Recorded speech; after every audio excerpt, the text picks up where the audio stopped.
I shouldn't be here. Not in the East Wing. Not at midnight. Definitely not wearing this thin cotton nightgown that suddenly feels more revealing than it did 30 seconds ago. But Adrian Morello asked for the financial report before his meeting tomorrow, and I forgot to leave it in his office earlier. So here I am, standing in the doorway of his bedroom, folder in hand, praying he's still downstairs with his men. The room is dark except for city lights filtering through massive windows. Everything screams money and power, black silk sheets, minimalist furniture, the faint smell of expensive cologne. I cross quickly to his desk, set down the folder. Mission accomplished. I'm halfway to the door when I hear it. Footsteps. In the hallway. Getting closer. Shit. I freeze. Maybe he'll go to another room first. Maybe he won't notice.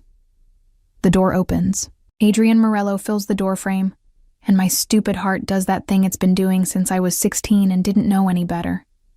He's still in his suit. Black. Perfectly tailored. But the tie is loosened, the top button undone. Sleeves rolled up to reveal the tattoo on his forearm that I've memorized against my will.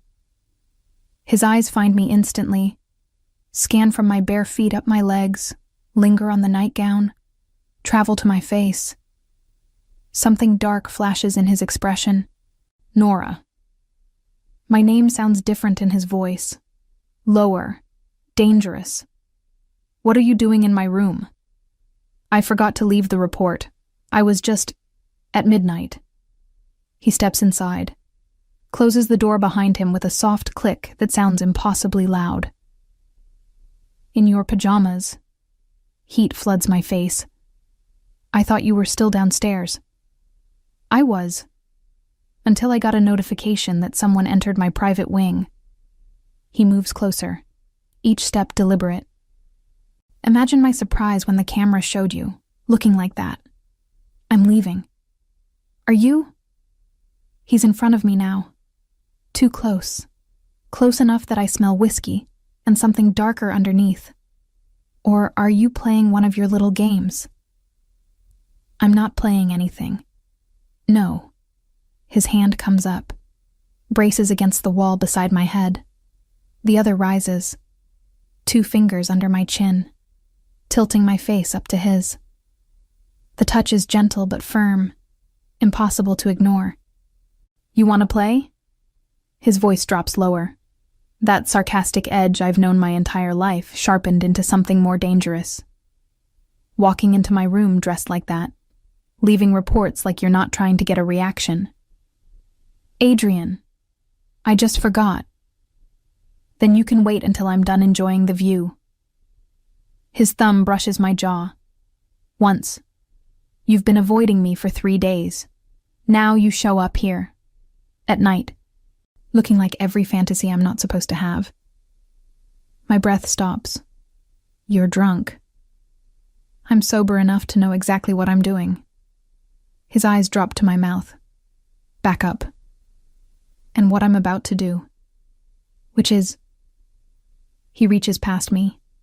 I hear a key turn in the lock. My pulse skyrockets. You want to play games, Nora? His smile is slow. Predatory. Then you're going to stay locked in here with me. Just us. Close enough to feel the heat.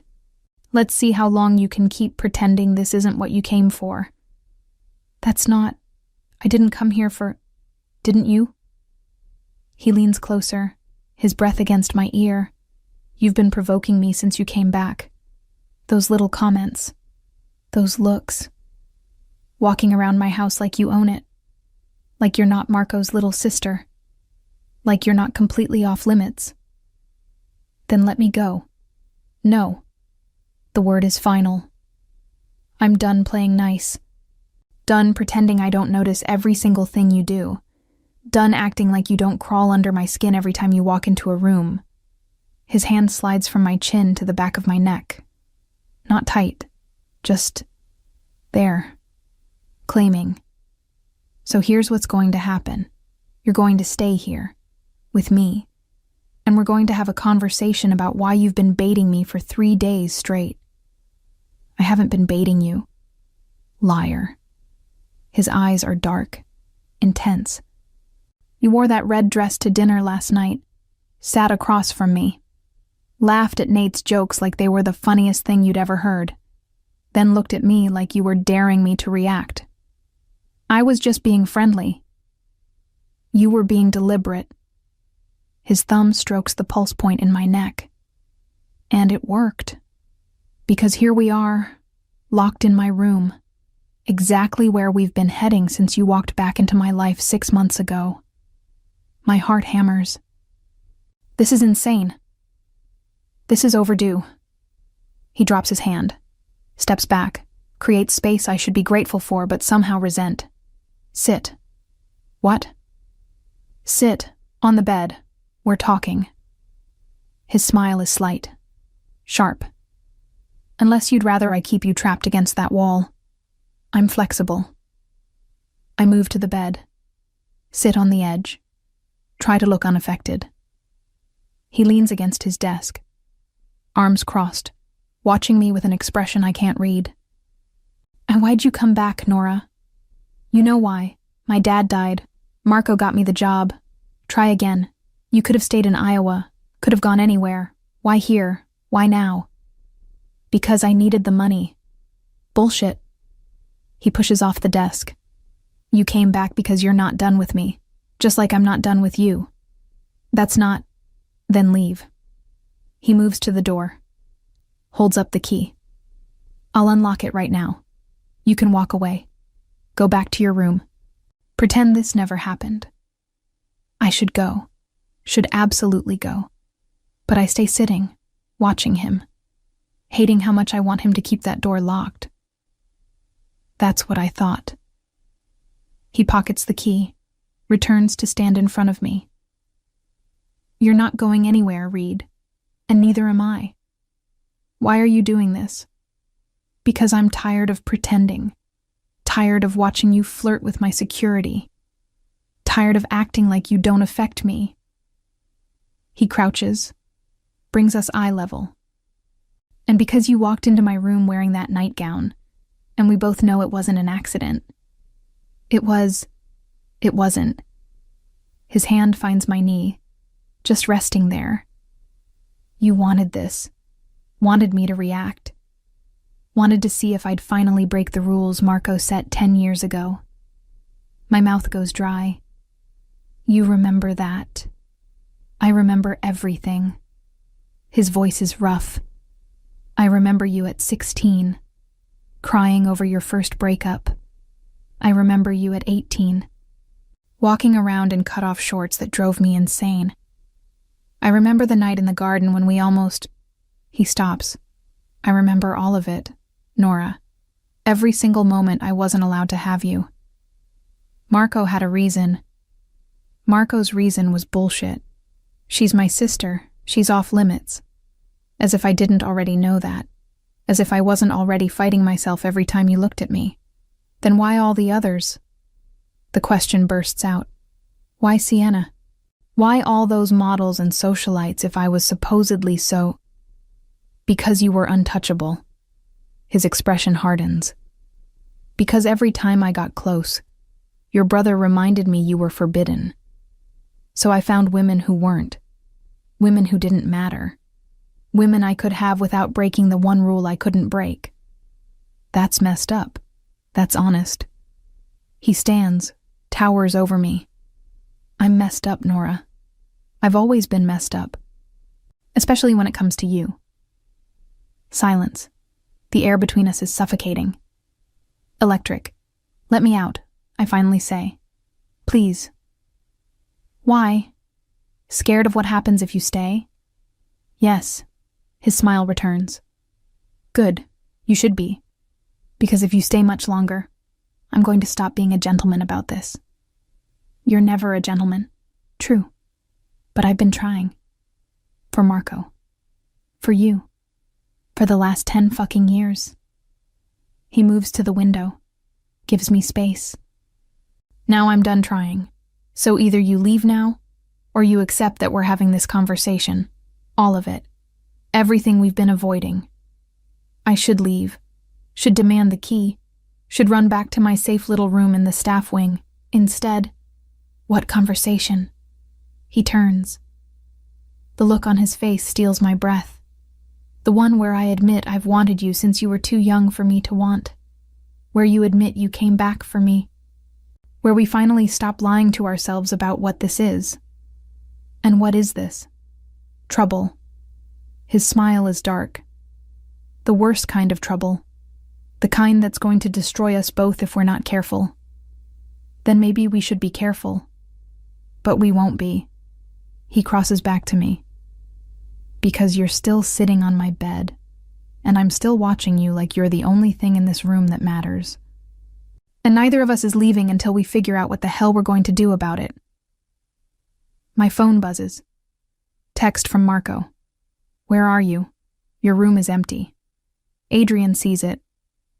He's checking on you. He always does.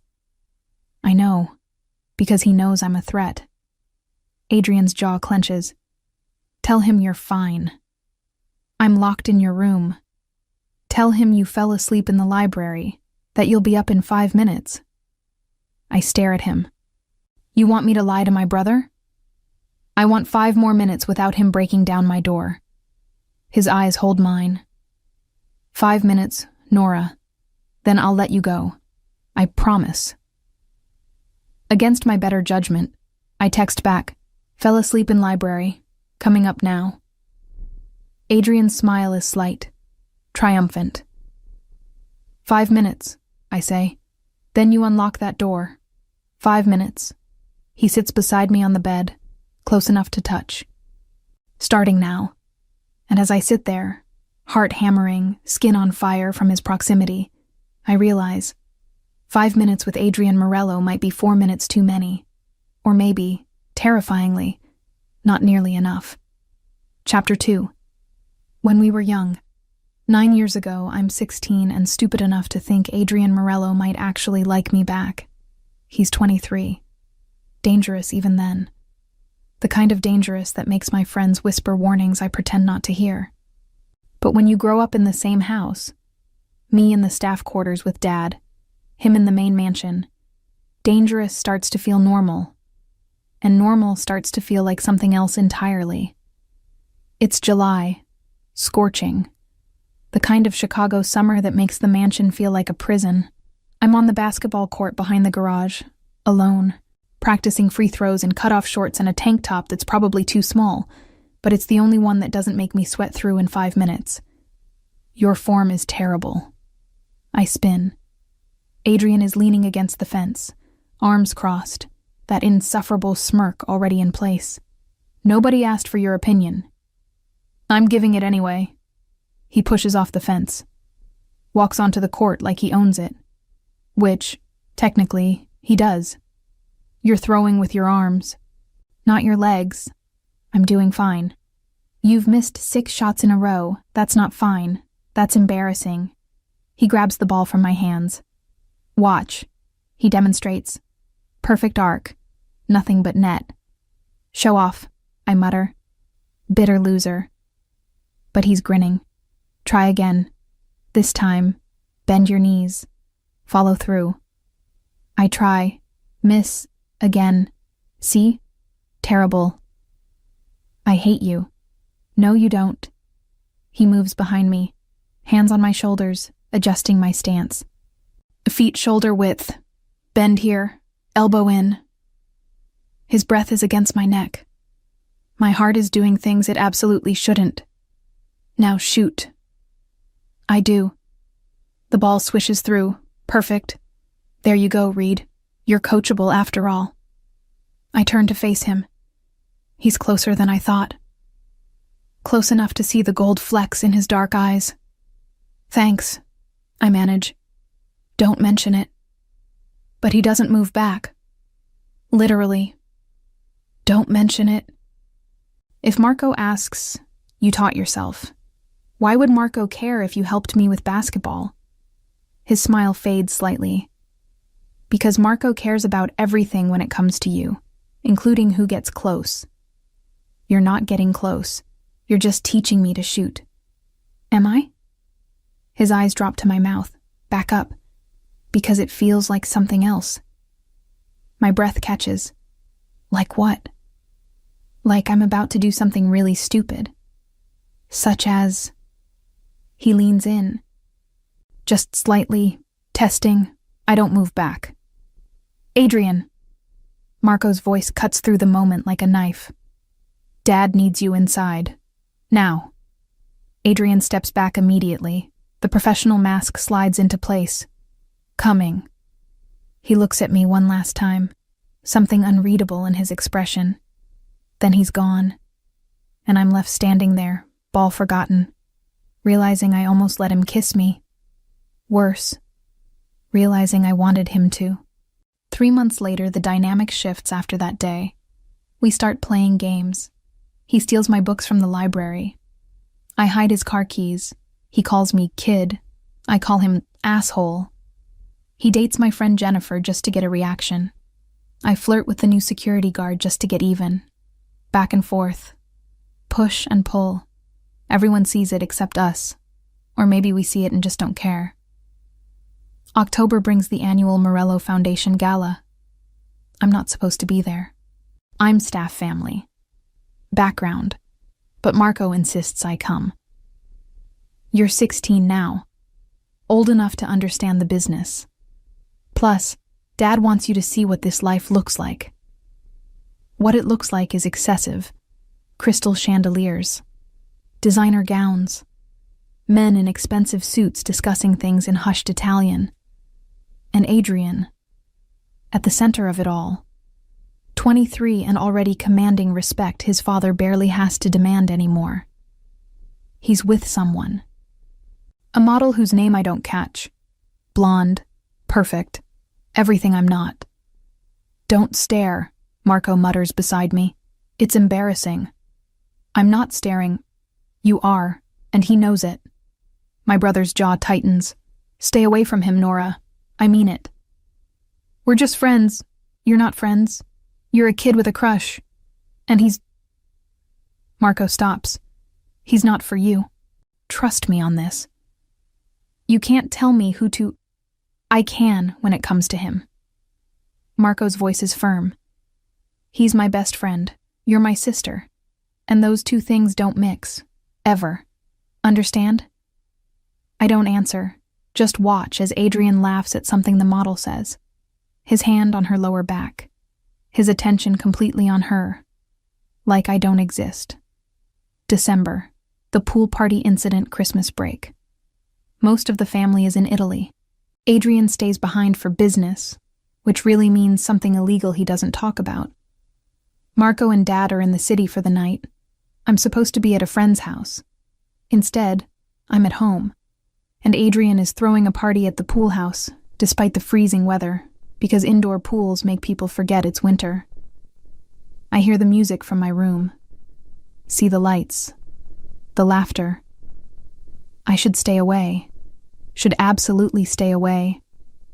But I'm 17 now, almost an adult, and I'm tired of being treated like a kid. So I put on the only swimsuit I own, red, bought on sale, nothing special, and walk to the pool house like I belong there. The room is packed. Music pounding. People I half recognize from Adrian's business meetings.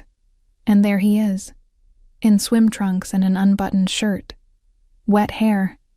That devastating smile he gives everyone except me, until he sees me. The smile falters. Something darker replaces it. He crosses the room. Slow. Deliberate. What are you doing here, Reed? It's my house, too. It's a party, adults only. I'm 17, practically an adult. I lift my chin. Besides, nobody else seems to care. I care. His hand finds my elbow. Firm. Come on. You're leaving. I just got here. Nora. His voice drops. Warning. Don't make this difficult. Or what? You'll throw me out. In front of all your friends. His jaw clenches. You're drunk. I'm sober. Unlike everyone else here. I pull my arm free. If you want me gone, You'll have to physically remove me. Something flashes in his eyes. Careful what you dare me to do. I'm not scared of you. You should be. But his hand slides from my elbow to my wrist. Gentler now. Come on, let's get you out of here before Marco finds out you crashed.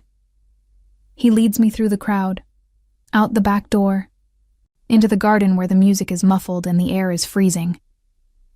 I can walk myself back. You're barefoot, and it's December. You'll freeze. He shrugs off his shirt, still damp, drapes it over my shoulders. What were you thinking? I was thinking I'm tired of being invisible. Invisible? He laughs, dark. Nora, you're the opposite of invisible. You're all I fucking see. That's the problem. My heart stops. What? Nothing. Forget I said that. He runs a hand through his wet hair. You need to go inside. Now. Before someone notices. Adrian. I step closer. What did you mean? I meant you're a distraction I don't need. A complication that's going to get us both in trouble. His eyes meet mine. And you showing up at my party, looking like that, doesn't help. Looking like what? Like every thought I'm not supposed to have. His voice is rough. And like proof I'm going to hell for wanting Marco's baby sister. The confession hangs between us. I'm not a baby. You're 17. In 3 months, I'm 18. And I'll still be too old for you. Still too dangerous. Still completely wrong. But he's moving closer. Still wanting you anyway. We're inches apart now. His shirt around my shoulders. His chest bare and close enough to touch. Adrian. I should walk away. His hand comes up. Touches my face. I should let you go inside. Forget this conversation. But I'm tired of pretending. His thumb brushes my lower lip. Tired of watching you grow up knowing I can't have you. Tired of using other women to forget the only one I actually want. Then don't pretend. My voice is barely a whisper. Just for tonight, don't pretend. He leans in. So close I feel his breath. If I kiss you, there's no going back. Good. His smile is brief, pained. Nora, Adrian! We spring apart. Marco is standing at the garden entrance, face dark, fists clenched. Inside, now, he's talking to me. Dad's home early. He's looking for you. I grab Adrian's shirt from my shoulders, thrust it at him, run past Marco without looking back, but I hear it, the confrontation. Marco's voice, low and furious. She's my sister. Adrian's response, quiet. I know. Then act like you know. Because if I catch you near her like that again, friendship or not, I will end you. That night, in my room I lie in bed, heart still racing, replaying every moment. The way he looked at me, the way he almost kissed me, the way Marco looked ready to kill him. My phone buzzes. Adrian, I'm sorry. Me. For what? Adrian, for making this complicated, for wanting something I can't have, for almost crossing a line I shouldn't cross. Me. What if I wanted you to cross it? 3 dots, then nothing. Finally, Adrian. Then we're both in trouble, because Marco made himself clear. You're off limits, completely, forever. Me. And if I don't care what Marco says, Adrian, then you're braver than I am, because I can't lose him, and I can't have you. So we're done with whatever this is. Understand? Me. I hate you. Adrian. I know. It's better that way. 6 months later, Adrian starts dating seriously. Models, socialites, women his age who fit his world. I watch from the sidelines. Pretend it doesn't hurt. He pretends I don't exist. Marco seems satisfied. Dad sends me to college in Iowa. Time to see the world outside this house. I go, grateful for the distance, trying to forget the boy who almost kissed me in a frozen garden, the man who taught me to shoot baskets and steal my heart without even trying. Present day, I'm sitting on Adrian's bed, 5 minutes almost up. You remember that night? I say quietly. The pool party. He's silent for a moment. I remember everything. Marco threatened you. He did more than threaten. He made it clear. You were off limits. Forever. And if I touched you, our friendship was over. The business was over. Everything. So you chose him. I chose not to ruin 3 lives. His eyes meet mine. You were 17, Nora. I was 24. It wasn't just Marco. It was wrong. You deserved better than some criminal who couldn't keep his hands to himself. What if I didn't want better? What if I wanted you? Then you were young and stupid, and didn't understand what being with me actually meant. And now you're still too good for me, but I'm too selfish to care anymore. He glances at his watch. 5 minutes are up. He stands, unlocks the door. You can go, back to your room, back to safety, back to pretending we're just old family friends. I should leave, should absolutely leave, but I stay sitting, looking at him. Or you stay, and we stop pretending, and we deal with whatever hell Marco brings down on us. His smile is slight, dark. Your choice, Reed. It's the first time in 9 years he's given me a real choice. And for the first time in 9 years, I know exactly what I want. Lock the door again. His eyes widen. Nora? Lock it. We're not done talking. The smile that crosses his face is pure trouble. He locks the door, and we both know we're about to break every rule Marco ever set.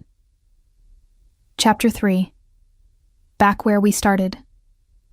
Present day. 6 months ago. Coming back to Chicago feels like returning to a crime scene. Everything's familiar but wrong. The city looks the same. The mansion looks the same. But I'm different. 25 instead of 18. College degree. Real-world experience. Scars that don't show but run deep. And Dad's gone. Heart attack. Quick. Painless, they said. I don't believe them. Marco meets me at the airport. Hugs me so tight I can't breathe. I'm sorry I wasn't there, he says into my hair. You were working. I understand. Still, you shouldn't have been alone. He pulls back. Studies my face. You look tired. I am tired. I grab my suitcase. Can we just go? The drive to the mansion is quiet. Marco keeps glancing at me like I might break. I got you a job, he finally says, if you want it. Doing what? Administrative assistant, managing household operations, events, suppliers, nothing dangerous, good pay. You'd live on site. At the mansion. Your old room is still empty, or we can set you up in the staff apartments if you'd rather. The mansion is fine. I stare out the window. Does Adrian know? Marco's jaw tightens. It's his house.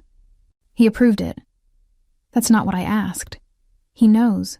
And before you ask, yes, I reminded him you're off limits. That hasn't changed. I should feel relieved, protected. Instead, I feel exhausted. I'm not 18 anymore, Marco. I know, but he's still Adrian, and you're still my sister. His hands tighten on the wheel.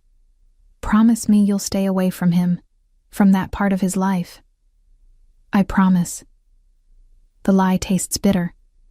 Because the truth is, I never stopped thinking about the boy who almost kissed me in a frozen garden, and now I'm moving back into his house. Day 1. I see him before he sees me. He's in the main sitting room. Phone pressed to his ear. arguing in rapid Italian, suit jacket discarded, sleeves rolled up. That same tattoo on his forearm that I remember tracing with my eyes when I was too young to understand why it made my stomach flip. He looks older, harder, more dangerous. Also, unfairly attractive.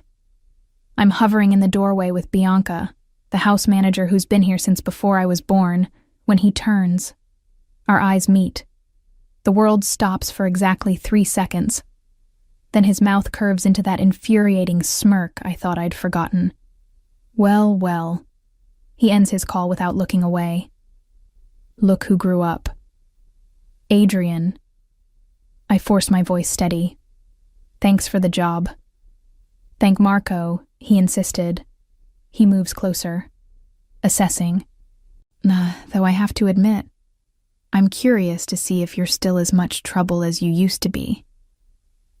I was never trouble. You were always trouble. He stops in front of me. Too close. Still are, apparently. Those jeans should be illegal in a business setting. Read. Heat floods my face. They're professional. They're distracting. His smile widens. But we'll allow it. For now. Bianca clears her throat. Mr. Morello, perhaps we should discuss Miss Reed's responsibilities. She knows her responsibilities. Keep the house running. Don't ask questions about the business. Stay out of trouble. His eyes haven't left mine. Think you can manage that? I managed fine for 7 years without you. Did you? Something flickers in his expression. Funny. I heard you came back the second Marco offered, almost like you missed something here. I missed my family. Your family. Right. He finally steps back. Bianca will show you around. Let me know if you need anything. Anything at all. The way he says it makes my skin warm. He leaves, taking all the oxygen with him. That man, Bianca mutters, is going to be a problem. What do you mean? Her look is knowing. Honey, I've worked here 15 years. I know trouble when I see it. And the way he just looked at you. That's trouble with a capital T. Week 1. We fall into a rhythm that feels like warfare disguised as professionalism. I'm organizing the kitchen inventory when he walks in at 6 a.m. You're up early. Someone has to make sure you have coffee. I don't look up from my tablet. How considerate. He moves to the espresso machine, though I'm perfectly capable of making my own. The 5 coffee makers you've broken say otherwise. That was years ago. 6 months ago. Bianca told me.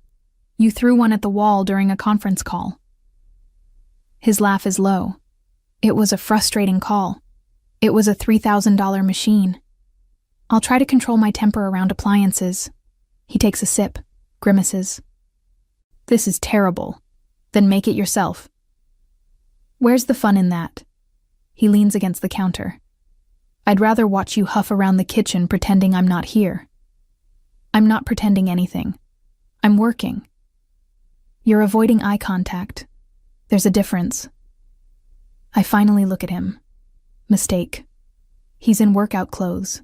Gray t-shirt, athletic pants, hair still damp from the gym. Happy now? I snap. Ecstatic. His smile is infuriating. How's the adjustment? Living here again? Fine. Liar. You hate it. I can tell. I don't hate it. You hate that I'm here, that we're in the same house, that you can't avoid me like you did for 7 years. He sets down his cup. Tell me, Nora, what were you running from? Me, or what you felt about me? I wasn't running. You disappeared the second you graduated. Didn't come back for holidays. Barely called Marco. That's running. That's called having a life outside this house. That's called being a coward. His voice drops. But you're back now, and we're going to have to deal with whatever this is, whether you're ready or not. There's nothing to deal with. Keep telling yourself that, Reed. He heads for the door, Stops. By the way, you still bite your lip when you're nervous. Some things never change. I wasn't aware I was biting my lip. Damn him for noticing. Week 3. The provocations escalate. He holds meetings in the library when I'm trying to organize files. Am I bothering you? I ask pointedly as 5 men in suits discuss something in hushed Italian. Not at all. Stay. You're a lovely distraction. His smile is dangerous. I stay, partly out of spite, partly because leaving feels like losing. I'm in the garden reading when he finds me. Interesting choice. He gestures to my book. Romance novels in public. Brave. It's a good book. Is it the mafiaboss, or the innocent heroine you identify with? He sits beside me uninvited. Actually, don't answer that. I already know. You know nothing about me. I know you used to read in the garden at sunset because the light was perfect for the mood. I know you dog-ear pages instead of using bookmarks because you like the intimacy of marking your place. I know. Stop. My voice is sharper than intended. Stop pretending you paid attention. You barely acknowledged I existed after Marco. After Marco made it clear you were off limits. His expression hardens. After I had to watch you leave for college and pretend I didn't care. After 7 years of wondering if you'd ever come back. You didn't seem to miss me. You were too busy with... I stop. With who? The models? The socialites? He leans closer. Want to know a secret, Reed? Every single one of them was a poor substitute for the one woman I actually wanted. My breath catches. Don't what? Tell you the truth. That I counted down the days until you turned 18. That I hated myself for it. That when you left for college, I told myself it was for the best. His hand finds my book, closes it gently. But now you're back, and I'm done pretending. Adrian. Nora. Marco's voice cuts through the moment. Meeting in 5. You need to take notes. Adrian stands.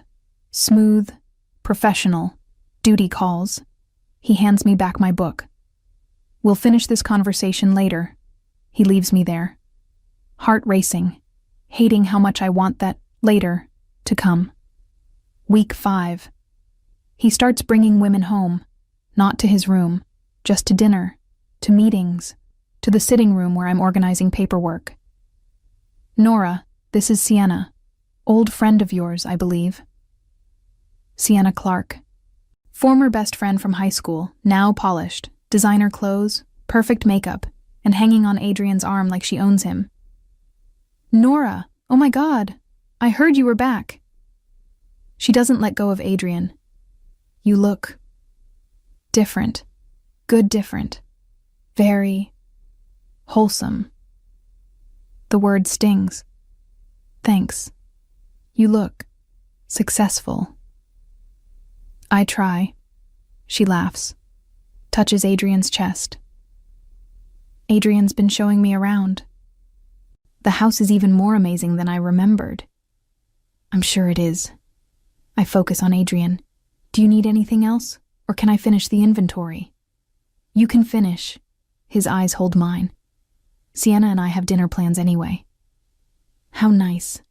I gather my papers. Have fun.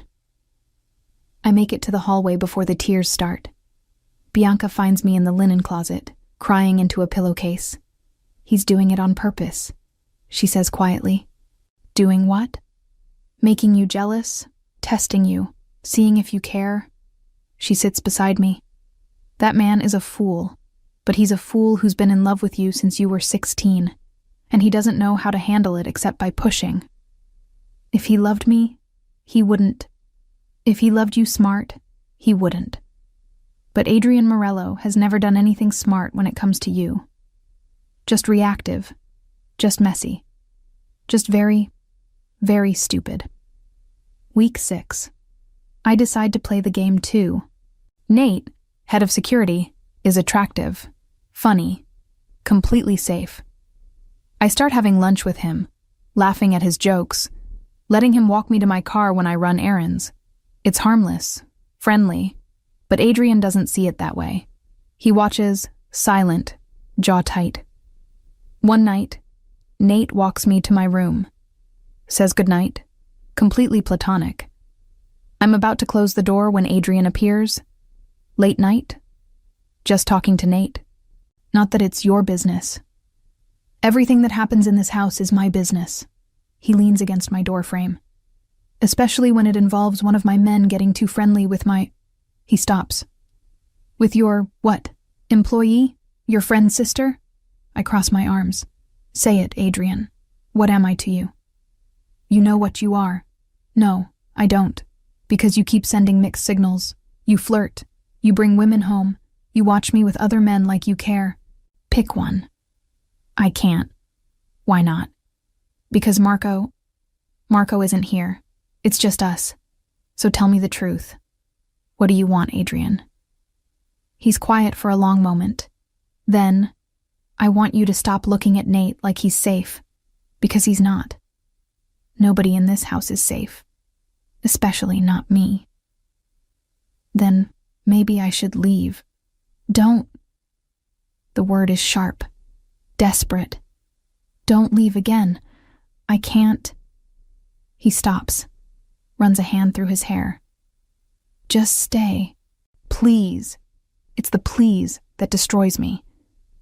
Okay, I'll stay. Good. He starts to leave, stops. And Nora, stay away from Nate. I'm asking nicely. Once. Or what? His smile is dark. Or I'll stop being nice. And you'll see exactly how possessive I can be. He leaves me standing there. And I realize the game we're playing isn't fun anymore. It's dangerous. And neither of us knows how to stop. Chapter 4. The night everything breaks, week 8. The party is Adrian's idea. Annual business gala. Bianca explains while helping me into a dress I can't afford. All the major families, politicians, donors. You're expected to be there since you manage the household. I'm staff. I should be in the background. You're Marco's sister. That makes you family adjacent, which means you wear something nice and smile pretty for the cameras. She zips up the back. There. You look beautiful. I stare at my reflection. The dress is simple, navy blue, elegant but not flashy. Hair pulled back, minimal makeup. I look exactly like what I am, someone trying not to be noticed. Perfect, Bianca says. Now go down there and survive the next 4 hours without either Morello brother causing a scene. The ballroom is packed. Crystal chandeliers, string quartet, waiters with champagne, people in designer everything discussing business that probably isn't legal. I stay near the edges, taking notes for Bianca, making sure everything runs smoothly. Then I see her, Sienna, in a red dress that probably costs more than my car, on Adrian's arm, looking like she belongs there. My chest tightens. Nora. She spots me immediately, waves. Come say hi. I have no choice but to walk over. Adrian's eyes track my approach, something unreadable in his expression. Doesn't she look amazing? Sienna gushes, gesturing to herself. Adrian surprised me with this dress. Isn't he the best? The best, I echo flatly. We were just talking about the summer we all spent at the lake house. Remember? You, me, and... Oh, what was that boy's name? The one with the boat. I don't remember. A lie. I remember everything about that summer, including the night Adrian showed up unannounced and spent the entire weekend barely speaking to me. Well, anyway. Sienna's hand slides up Adrian's arm, possessive. It's so nice that you're working here. Adrian says you're very efficient. The way she says efficient makes it sound like an insult. I do my job. Of course you do. Her smile is sharp. Someone has to manage the help, right? The comment lands like a slap. Adrian's expression darkens. Sienna, I'm going to check on the catering. I turn away before either of them can see my face. I make it to the kitchen, press my palms against the cool counter. Breathe. I'm fine. I'm professional. This doesn't matter, except it does. Because watching Adrian with her, with anyone, makes me feel 16 again. Invisible. Not enough. You okay? Nate appears in the doorway. Concerned. Fine. Just needed air. Liar. But his smile is kind. Want to grab some actual food? The hors d'oeuvres are beautiful but taste like cardboard. Despite everything, I laugh. That sounds perfect. We end up in the staff break room, sharing leftover lasagna from lunch, talking about everything except the party. You know he's watching you, right? Nate says casually. Who? Adrian. Through the security feed. He's been glaring at the monitor for 10 minutes. My stomach flips. He's probably just checking the cameras. He's watching you, trust me. I've worked security here for 3 years. I know what checking cameras looks like. And that's not it. Nate, I'm not blind, Nora. Neither is anyone else who works here. You two have been circling each other like tigers for 2 months. He leans back. I'm just saying, life's too short to play games with someone you actually care about. Yeah, you do. And he does too. He's just too stubborn and messed up to admit it. Nate stands. Come on, let's get you back to the party before Marco sends a search team. I return to the ballroom feeling slightly better, until I see the scene at the bar. Marco is talking to a group of men, laughing. One of them makes a gesture toward me. Reed's daughter, right? Didn't know she was back. She's managing the household, Marco says, pride in his voice.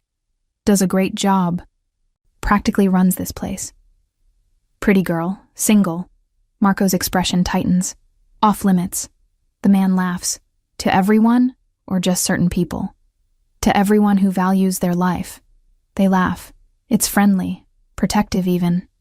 But then someone else speaks. Louder. Slightly drunk. She's practically family at this point, isn't she? Living here, working here, almost like a Morello. That's when Adrian's voice cuts through. Cold, sarcastic. Carrying across the room. Family? He laughs. Sharp, mean. She's the help, gentlemen. Let's not get confused about roles here. The room gets quieter. Adrian. Marco starts. I'm serious. She's staff. Very efficient staff. But staff nonetheless. He takes a drink. Nobody's looking twice at her unless I'm paying them to. Silence. Complete. Crushing. Silence. My vision tunnels. The room spins. He didn't just say that. He couldn't have, but the look on Marco's face says he did. And the look on Sienna's face, triumph mixed with fake sympathy, confirms it. I don't remember walking out. Don't remember getting to my room. I just remember locking the door and sliding down it. Tears come. Hot. Angry. Humiliated. Nobody's looking twice at her unless I'm paying them to. The words play on repeat, each time cutting deeper. There's a knock. Soft. Nora.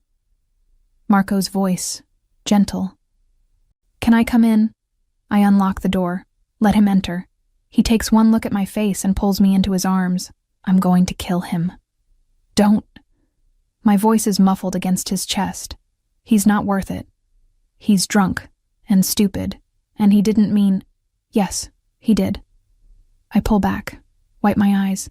He meant every word. I'm just the help, the girl who grew up in the servants' quarters. Nothing special, nothing worth... Stop. Marco's hands frame my face.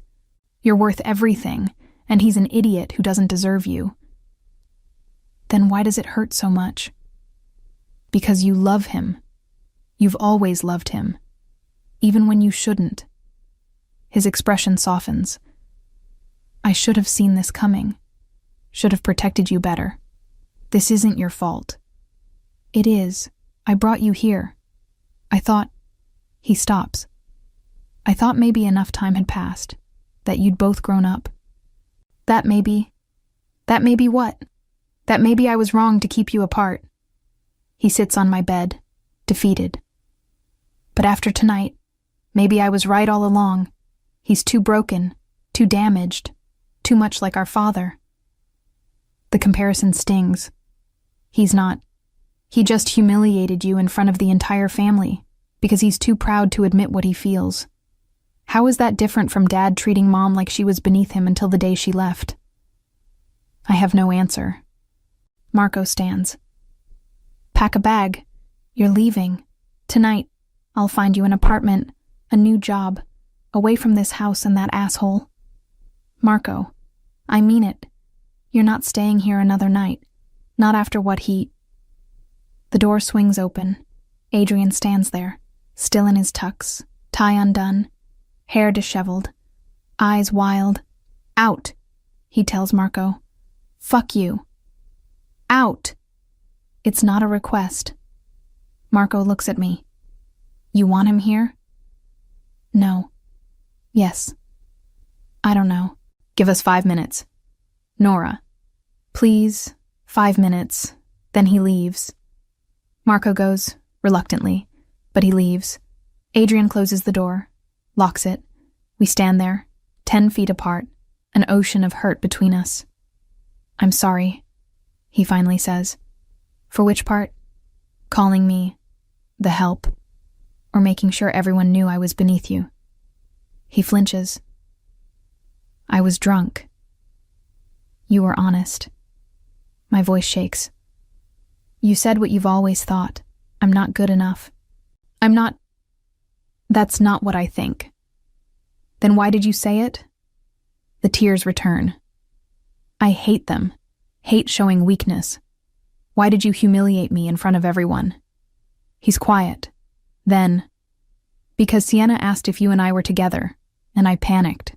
You panicked. Yes, I panicked. Because if I told the truth, that I've been in love with you since you were 16, Marco would kill me. The family would judge you. You'd become a target. So I lied. Badly. Cruelly. And I destroyed the one person I was trying to protect. The confession hangs in the air. You don't love me, I whisper. You just... I've loved you for 9 years. His voice breaks. 9 years of watching you. Wanting you. Hating myself for it. Using other women to forget you. Failing miserably every single time. Then why? Because love makes me mean. Makes me stupid. Makes me say terrible things because I'm terrified of losing control. He moves closer. And tonight, when Sienna pushed, when everyone was watching, when I felt the walls closing in, I lashed out, at the safest target, you. I'm not a target. You are. For me. For my enemies. For everyone who'd use you to hurt me. His hands clench. That's why I've kept you at a distance. Why I brought women home. Why I've been an asshole for 2 months. Because keeping you close means putting you in danger. And I won't stop. I'm crying openly now. Just stop. You don't get to break me and then claim it was for my protection. That's not love. That's cowardice. I know. You hurt me. I know. In front of everyone, you made me feel like nothing. I know. And I'll regret it every day for the rest of my life. He's in front of me now, close enough to touch. But I'm done. Done lying. Done hiding. Done pretending I don't love you so much it's killing me. Adrian, I love you, Nora Reed. I've loved you since you were 16 and crashed my pool party, since you challenged me in the garden, since you left for college and I spent 7 years trying to forget you. His hand comes up, touches my face. I should pull away. Can't. I love you. And I'm terrified. And I have no idea how to do this without destroying us both. But I can't keep lying. Not anymore. My heart is hammering. You don't mean that. I mean every word. Then prove it. My voice is steady now. Clear.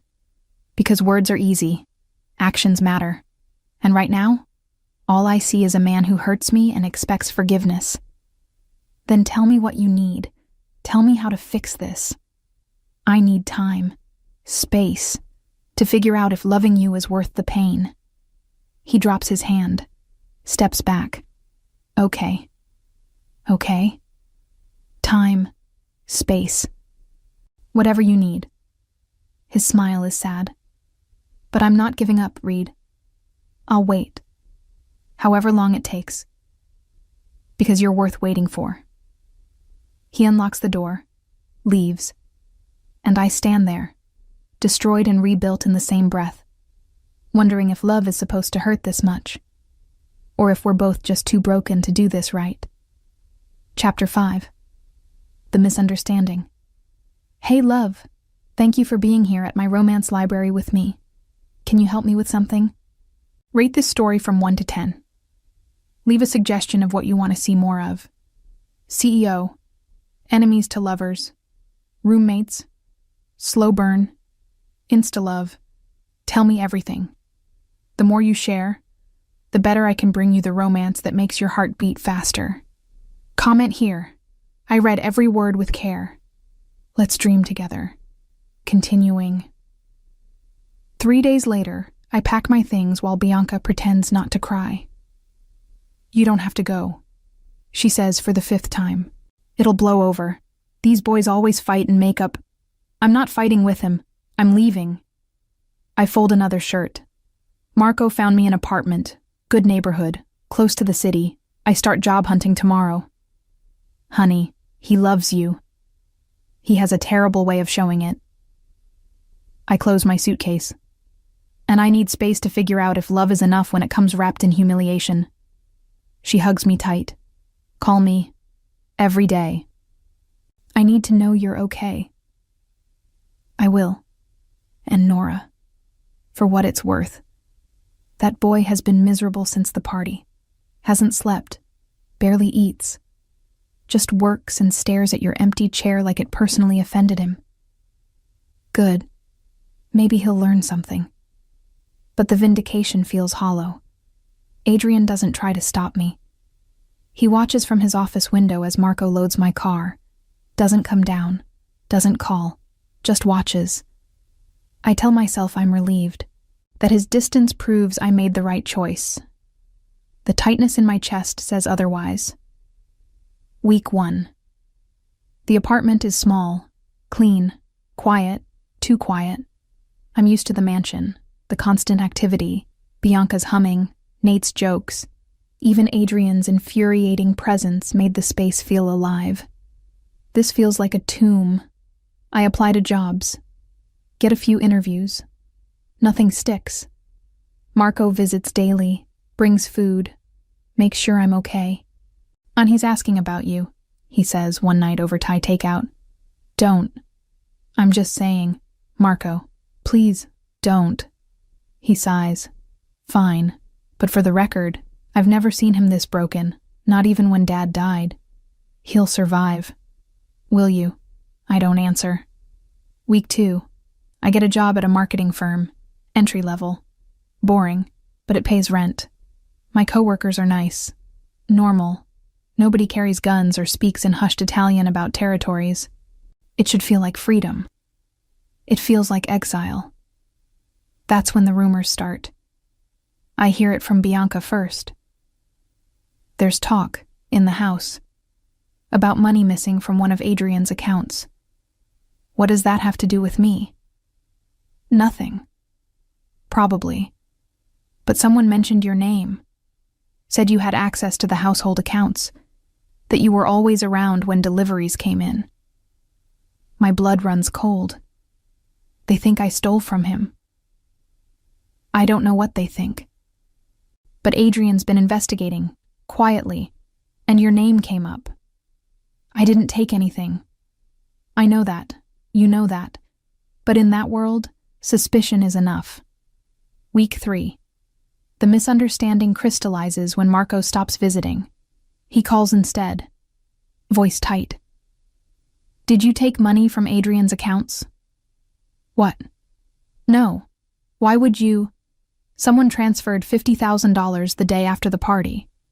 From a business account you had limited access to. Adrian's asking questions. I didn't touch his money.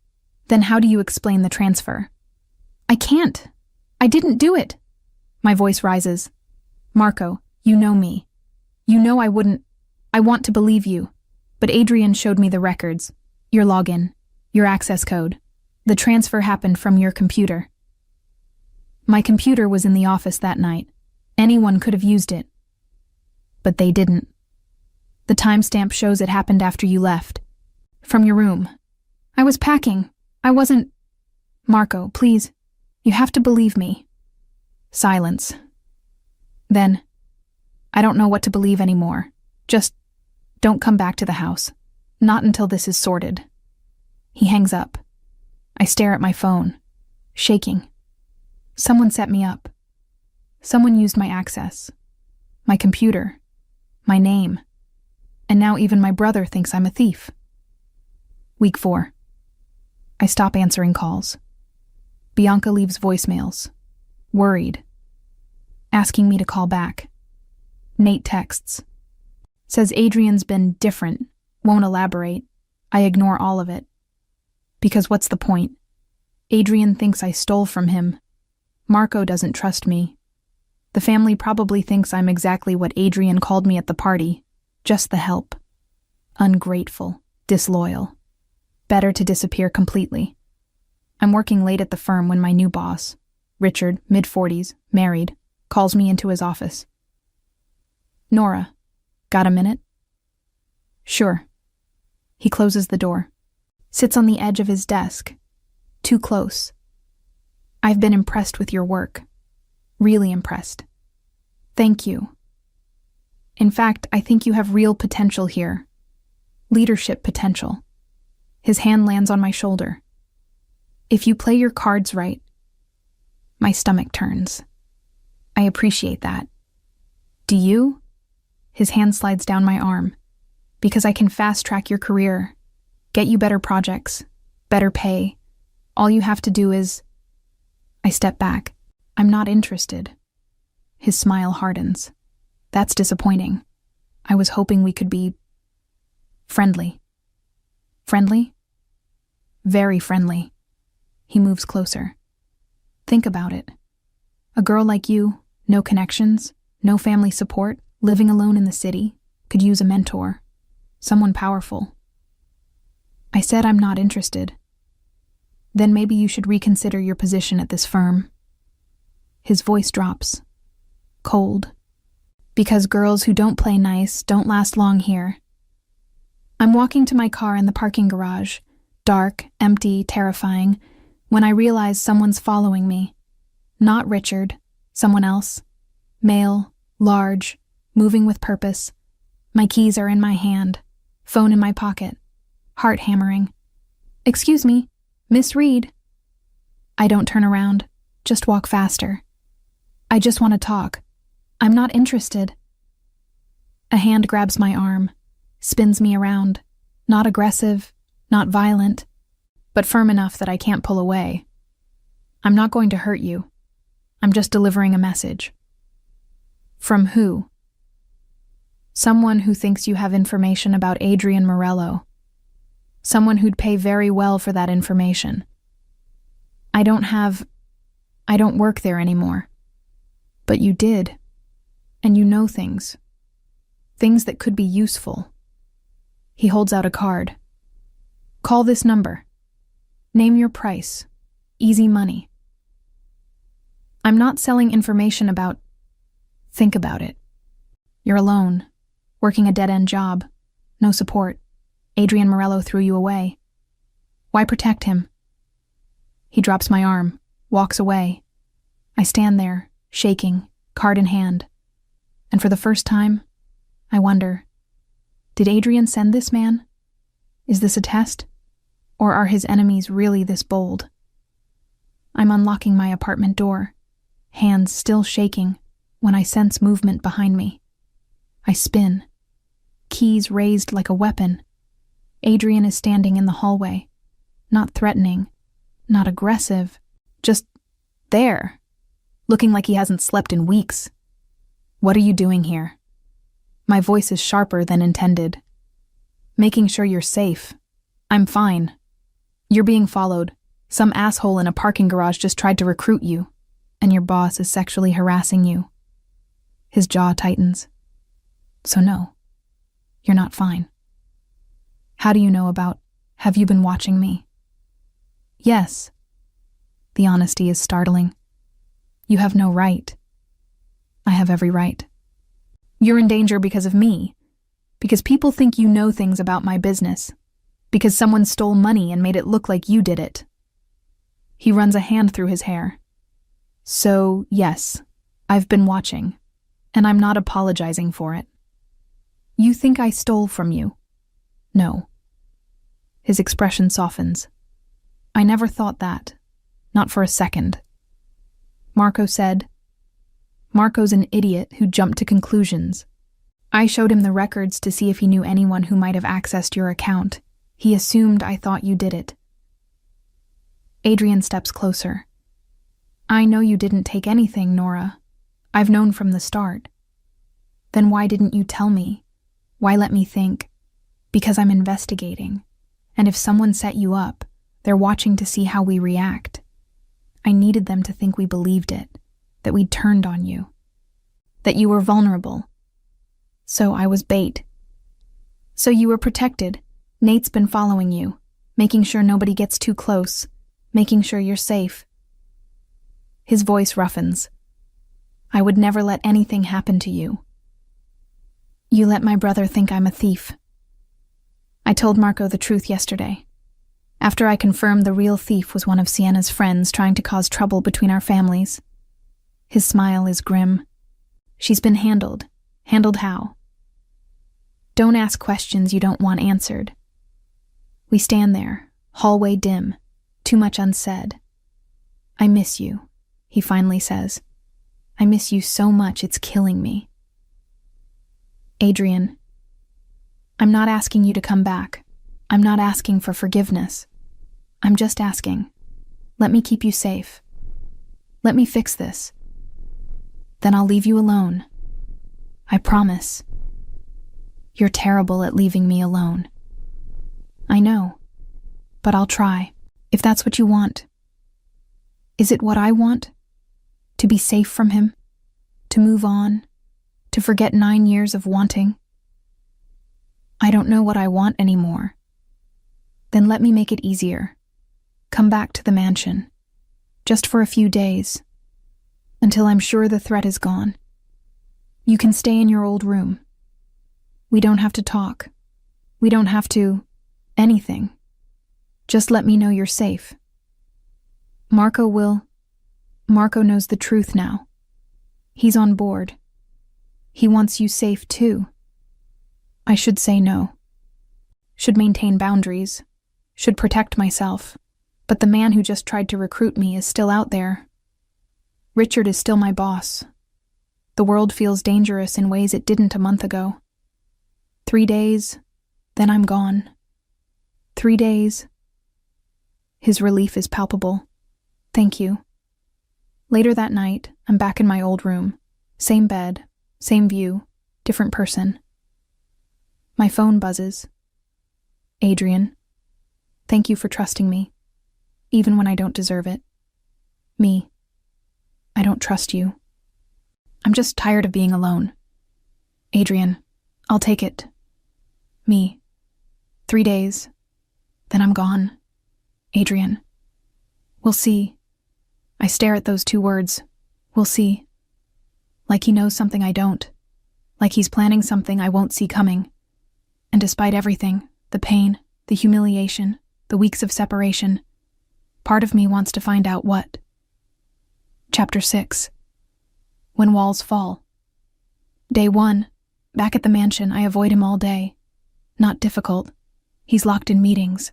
Business. The kind that involves men in suits speaking Italian and looking grim. I stay in my room. Order food delivery because eating in the kitchen means risking seeing him. Bianca knocks around 8. This is ridiculous. You're hiding. I'm not hiding. I'm maintaining boundaries. You're being stubborn. There's a difference. She sets down a tray. Homemade lasagna. My favorite. He asked me to make this. Said you probably weren't eating properly. I eat fine. You've lost weight. I can see it. Her expression softens. He's worried, honey. We all are. I'm here. I'm safe. That's what he wanted. That's what he asked for.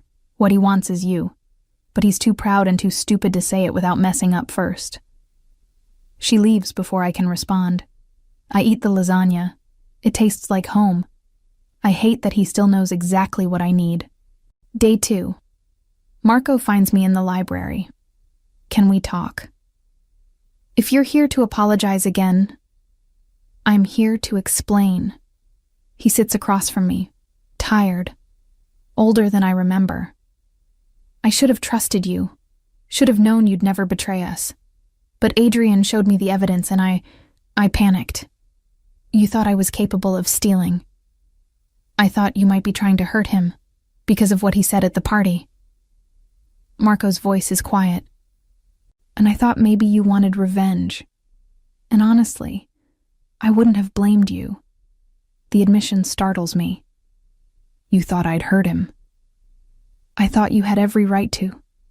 He leans forward. Nora, what he said, what he did, I wanted to kill him. I've never been that angry at anyone in my life. He humiliated you, made you feel worthless, and I stood there and let it happen. You didn't know he'd say it. I should have protected you better.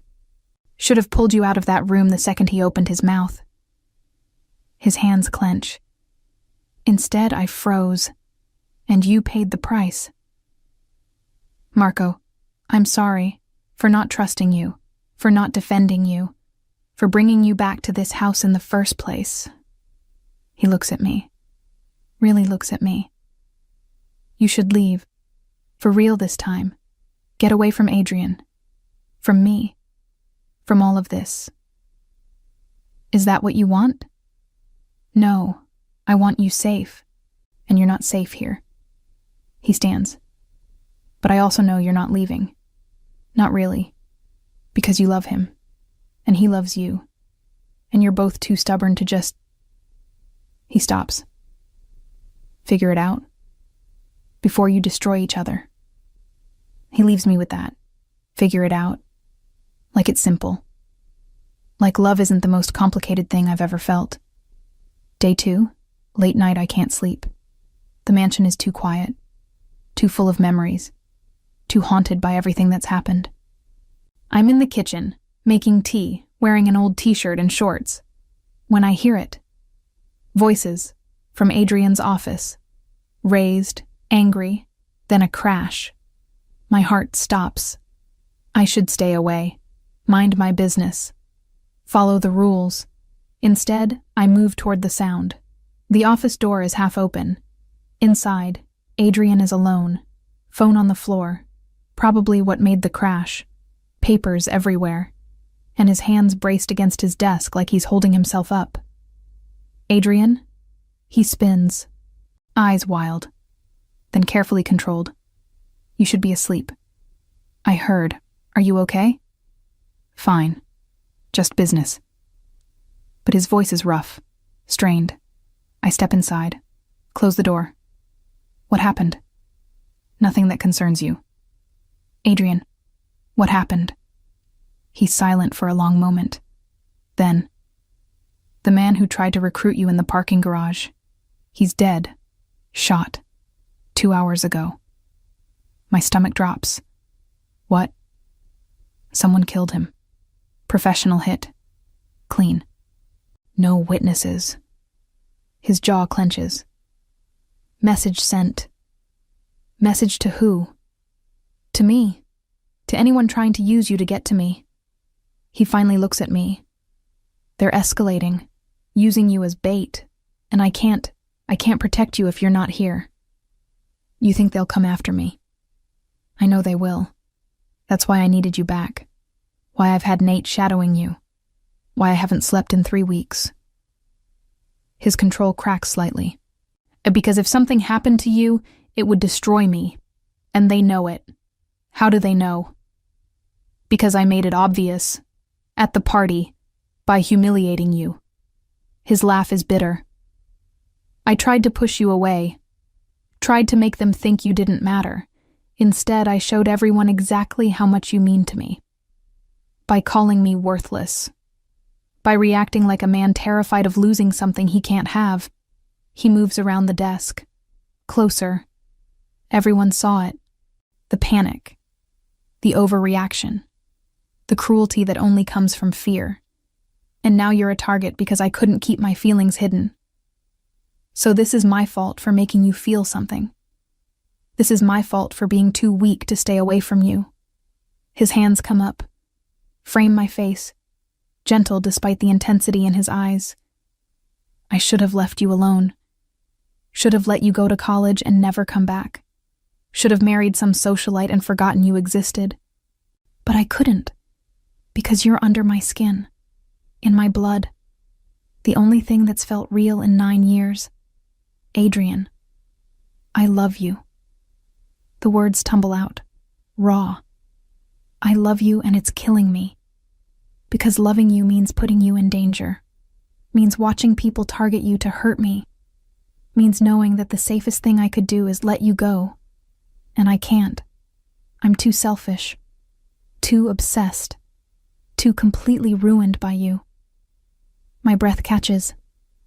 You're not ruined. I am. You ruined me when you were 16 and crashed my pool party in that ridiculous red swimsuit. You ruined me when you left for college and I counted down 7 years hoping you'd come back. You ruined me when you walked back into this house and looked at me like I was still the boy who almost kissed you in a garden. His forehead touches mine. I'm ruined, Nora. Completely. And I'm done pretending I'm not. Tears burn my eyes. You hurt me. I know. You made me feel like nothing. I know. And I'll spend the rest of my life regretting it. His thumbs stroke my cheeks. But I need you to understand.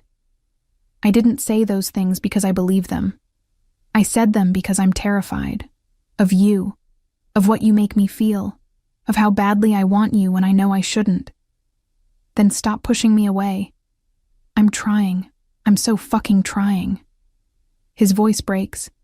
But I don't know how to love you without it being dangerous. Without it destroying us both. Then maybe we figure it out together. My hands come up, cover his.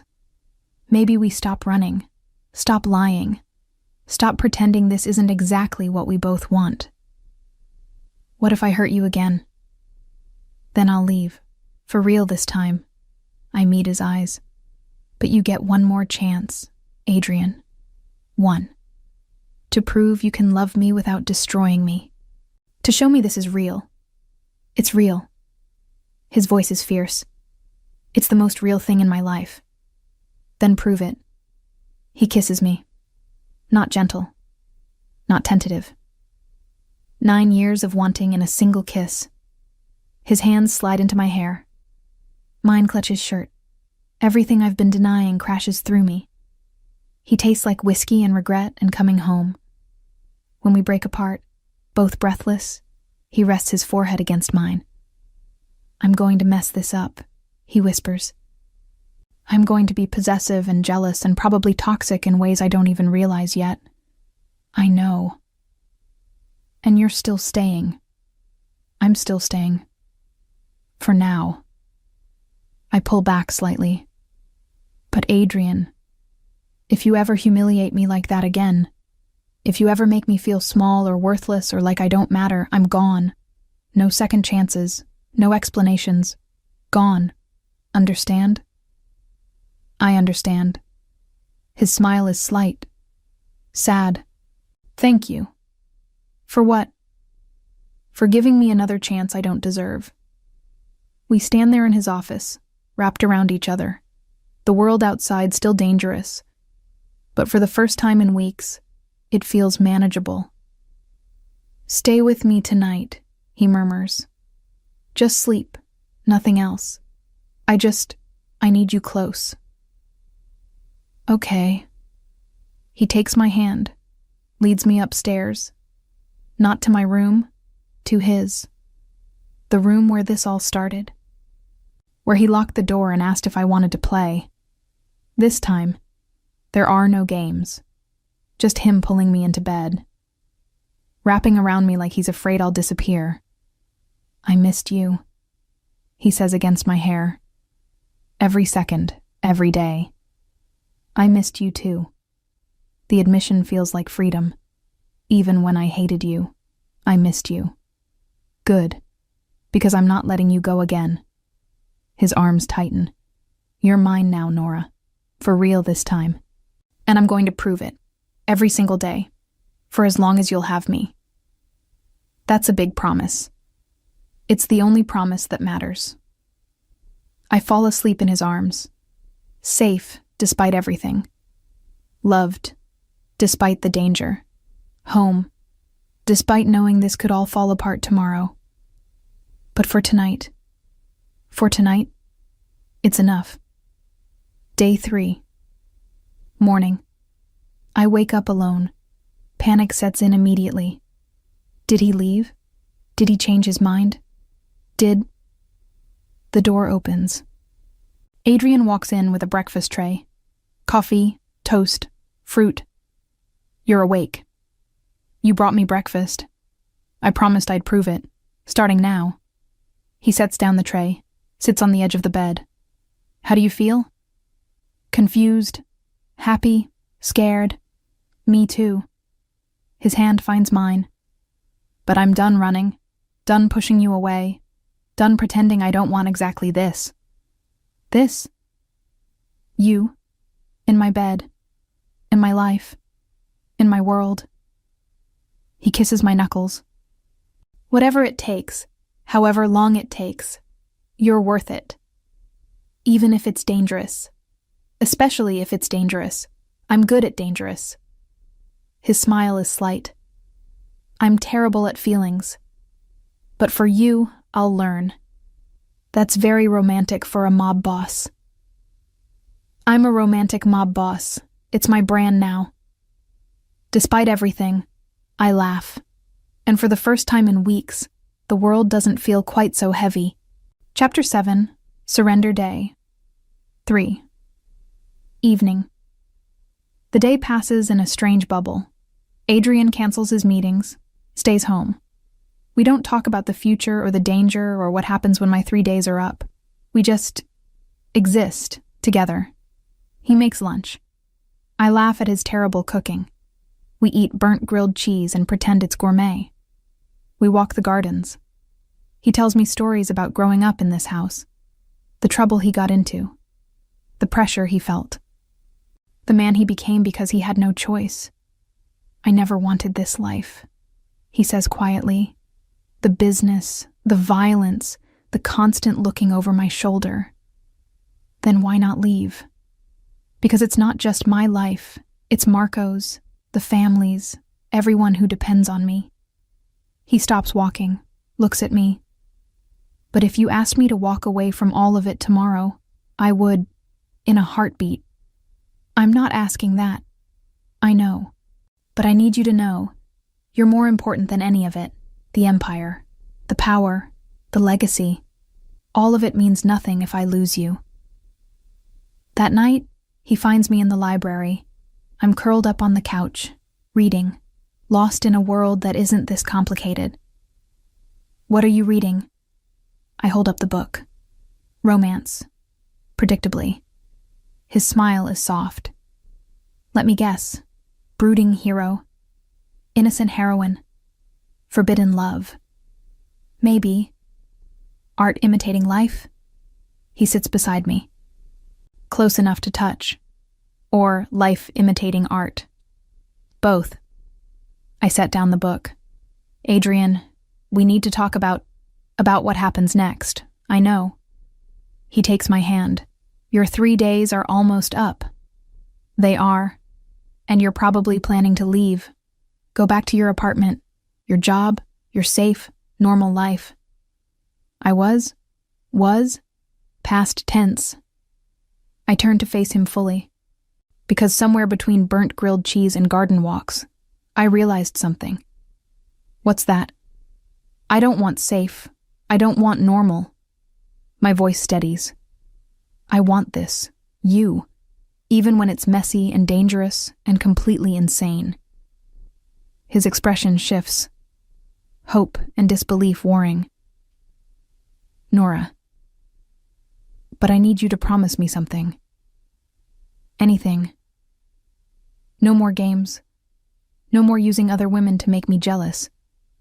No more pushing me away when you're scared. I squeeze his hand. If we do this, really do this, I need all of you. Not just the parts you think are acceptable. All of it. The good, the bad, the terrifying.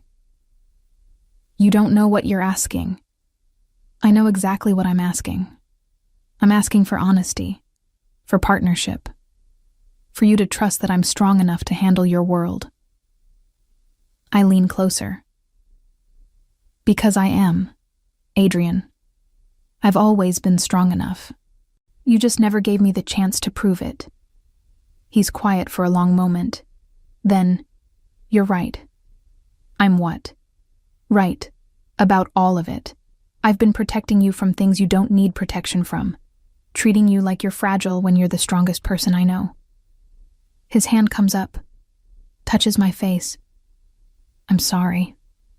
For underestimating you. For not seeing what's been right in front of me this entire time. And what's that? That you're not some innocent girl who needs saving. You're a woman who knows exactly what she wants. Who's capable of standing beside me instead of behind me. Who's been ready for this since the day you came back. His thumb strokes my cheek. I'm the one who wasn't ready, who kept running because I didn't think I deserved you. And now I'm done running. He shifts closer. And now I'm asking, will you stay? Not for 3 days, not temporarily. Stay, build a life with me. Be my partner in every sense of the word. My heart hammers. That's a big ask. It's the only ask that matters. His eyes hold mine. I love you, Nora Reed. I've loved you since you were 16 and too young for me to love. I love you now. And I'll love you 50 years from now when we're old and gray and still arguing about everything. You're assuming I'm saying yes. I'm hoping you're saying yes. His smile is slight, vulnerable. But if you say no, I'll understand. I'll let you go. I'll make sure you're safe and set up and never bothered again. And I'll spend the rest of my life knowing I let the best thing that ever happened to me walk away. The confession hangs in the air. That's very dramatic. I'm Italian. Drama is genetic. But his voice is serious. What do you say, Reed? Want to take a chance on a broken man who's desperately in love with you? I pretend to think about it. Depends. On? On whether you're going to kiss me or just keep talking. His laugh is low. Rough. I can definitely kiss you. Then stop talking and... He kisses me before I can finish. Not like before. Not desperate or rushed or fueled by anger and fear. This kiss is slow, deliberate, a promise in every brush of lips. His hands frame my face like I'm precious. Mine slide into his hair. The book falls forgotten to the floor. Nora, he breathes against my mouth. Tell me to stop. Why would I do that? Because if we don't stop now, I'm going to carry you upstairs and spend the rest of the night showing you exactly how much I love you. Heat floods through me. That's supposed to make me want to stop. His smile is dangerous. Last chance, Reed. Say the word and I'll be a gentleman. We'll take this slow. Wait until... Adrian. Yeah. Stop being a gentleman. I've waited 9 years. I'm done waiting. Something ignites in his eyes. You're sure? Completely sure. He stands, scoops me up like I weigh nothing. Then hold on. He carries me through the mansion, up the stairs, past my room, to his, the room where we started this, where he locked the door and asked if I wanted to play. This time, when he locks the door, it's not a game. It's a promise. He sets me down beside the bed, hands gentle as he brushes hair from my face. I need you to know something before we... He stops, starts again. I've been with other women, too many. None of them mattered. None of them were you. Adrian, let me finish, please. His hands frame my face. You matter. You've always mattered. And I want this to be different. To mean something. To be... It already means something. I kiss him softly. It's always meant something. Since we were kids. Since that night in the garden. Since I came back and saw you standing in that doorway looking at me like I was the only person in the room. You were. You are. He kisses me again. Deeper. You're the only person who's ever really seen me. Not the boss. Not the criminal. Just me. Then show me. All of you. No more walls. No more hiding. His control visibly cracks. If I start, I won't be able to stop. Good. Don't stop. He kisses me like a man drowning, like I'm air and water and everything he needs to survive. He guides me to the bed with gentle hands. Every touch reverent. Every kiss a promise. You're sure about this? His voice is rough against my neck. Once we cross this line, there's no going back. You're mine. Completely. I've been yours since I was 16. I pull him closer. I've just been waiting for you to catch up. That breaks him. What happens next changes everything between us. 9 years of wanting finally finding home. Beautiful, he murmurs, hands tracing patterns on my skin. You're so beautiful it hurts to look at you. That's very poetic for a mob boss. You bring out my poetic side. He guides me to the bed, follows me down, along with every other side I didn't know I had. His touch is everywhere, gentle, but firm, as if he were discovering what makes me catch my breath, what makes me tremble, what makes me forget my own name. Look at me, he says when I close my eyes. I want to see you, all of you, every moment. So I look. Watch his face as we move together. See the same wonder I'm feeling reflected back. This isn't just physical. It's emotional, spiritual, everything. I love you, he says against my skin. God, I love you so much. Show me. My hands slide down his back. Show me exactly how much. He does, with every touch. Every kiss, every whispered word. The world narrows to just us, his heartbeat under my palm, my name on his lips. The feeling of finally being exactly where we're supposed to be. When everything becomes too intense for me to hold back, I hear him whisper my name as if it were a prayer, and I respond with his, over and over until we're both wrecked and breathless and completely undone. After, we're tangled together. Sheets twisted, heart still racing. He pulls me close, kisses my shoulder, my neck, my temple. Stay, he whispers. Not just tonight. Forever. Stay forever. That's a long time. Not long enough. His arms tighten. I want decades, Nora. I want to wake up next to you every morning. Fall asleep next to you every night. I want arguments and make-up sex and growing old together. I want everything. That's a lot of wanting. It's the appropriate amount of wanting when it comes to you. He shifts so we're face to face. Marry me. My heart stops. What? Marry me. Not someday, not eventually. Soon, as soon as possible. His hand finds mine. I know it's fast. I know we still have things to work through. But I've loved you for 9 years and I'm done waiting. So marry me. Please. Adrian, you can say no. I'll understand. We can take more time, date properly, do this the normal way. But his eyes are desperate, hopeful. But I'm asking anyway, because I want you to be mine, officially, permanently, in every way that matters. Tears burn my eyes. You're insane. Completely. Is that a yes? It's a... I stop. Look at him. Really look at him. Ask me again in 6 months. When we've figured out how to navigate your world together. When I know this is real and not just what? Not just 9 years of pent-up wanting finally finding an outlet. His expression softens. Fair enough, 6 months. But Nora? Yeah, in 6 months, I'm asking again, and I'm not taking no for an answer. We'll see. We will see. He kisses me softly. And you'll say yes, because you love me, and because we're inevitable. We always have been. Confident much? Completely. His smile is devastating. Now come here.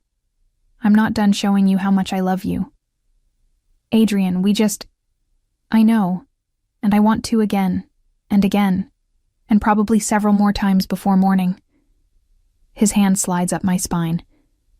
Because I have 9 years of wanting to make up for, and we have all night. We don't sleep much. Whenever we start to fall asleep, one of us reaches for the other. The kisses grow deeper, the touches softer, and we lose ourselves in each other all over again. By dawn, we're exhausted and happy and completely wrecked.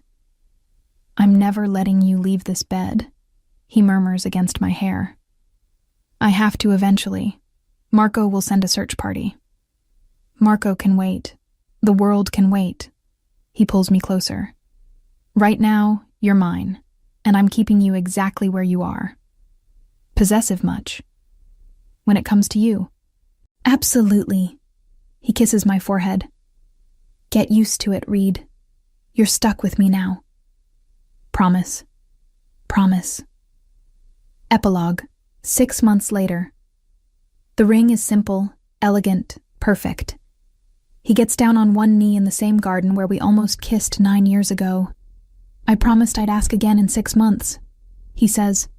So here I am, asking, will you marry me, Nora Reed? Will you be my partner, my home, my everything? Yes. No hesitation. Yes, I'll marry you. His smile could light the world. Thank God. Because I already planned the wedding. You what?